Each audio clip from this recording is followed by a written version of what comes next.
You may have noticed we started the programme with a different song. We've given Michael Gray the weekend off, so we have not started with that. Instead, on tonight's programme, a very different song indeed, and one, I think, that doesn't really need a whole lot of introduction. But you're going to get one anyway, because I love giving introductions. So let me do this the difficult way. In Poland, there were a number of bands back in the 1960s which had the word black in them. You may remember them. There was Czerwono-Czarni, that's the Red Blacks. And then there was Niebiesko-Czarni, which means the Blue Blacks. Probably after a few pints and a bad time in the pub, you might well have come away with a bit of blue and black. But here in the studio tonight, we have a very, very special guest. He's been to Poland, and we'll be finding out more about that later in the hour. He's also somebody who has absolutely nothing to do with a band from Bangladesh called Black. Well, there is one, believe it or not. No, this man is from very much from Liverpool, from our very own shores here. I'm very, very delighted to have here in the studio tonight Colin Verncombe from Black. Witamy. Hello, George. How are you? Fantastic. It was great to have you here in the studio. Thank you very much for finding us and everything. That's great. Even in the rain. Yeah, even in the rain. What a week. What a week. And I think we really got to start with, that was your biggest hit. I think it has to be said, commercially at least, it was a massive hit more than 20 years ago now, believe it or not. Wonderful Life. Certainly my most popular song. Yeah. But extraordinary, really, is it seems to cut across all types of people. We were talking just before we came on air. You said, have you noticed it, or has anyone ever said anything but a Slavic feel? Now you mention it, it wouldn't be the most shocking thing I'd ever heard to do with that song.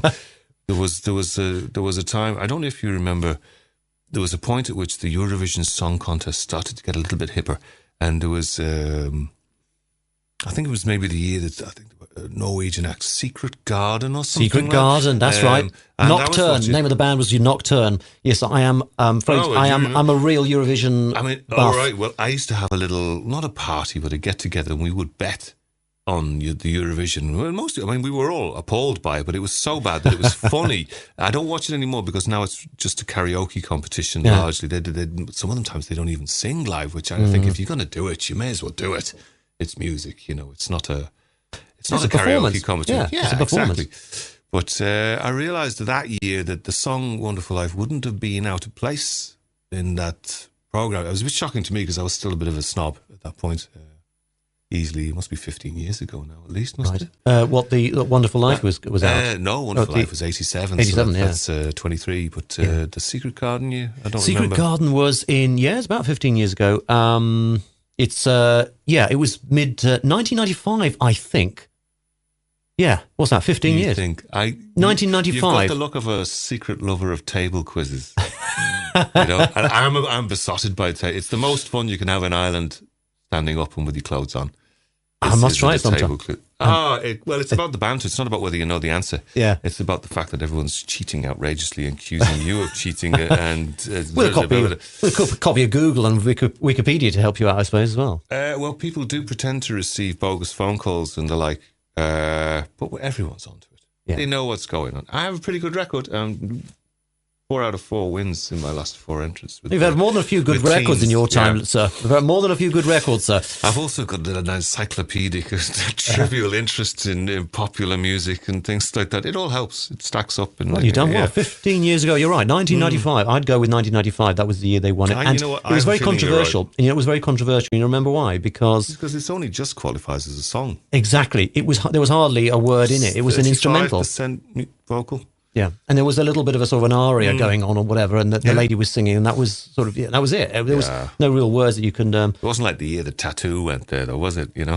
Right? Are they going to kiss on screen? I mean, what a put-up job! Absolutely, yeah. My voice, don't worry about your voice, dear. That's not why the people are watching it.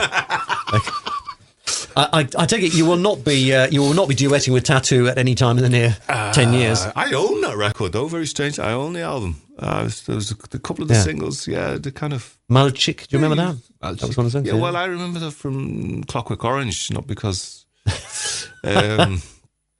It's an interesting time, And it will continue to be an interesting time. Now, Wonderful Life is a song that I know that when you recorded this first time round, it was about 1985, and you were not in your your best. You were. We were having a bit of a rough time at the time, isn't it? Catastrophic here. Yeah. Yeah. Everything went wrong. I was actually homeless when I wrote it. Radio is class. Radio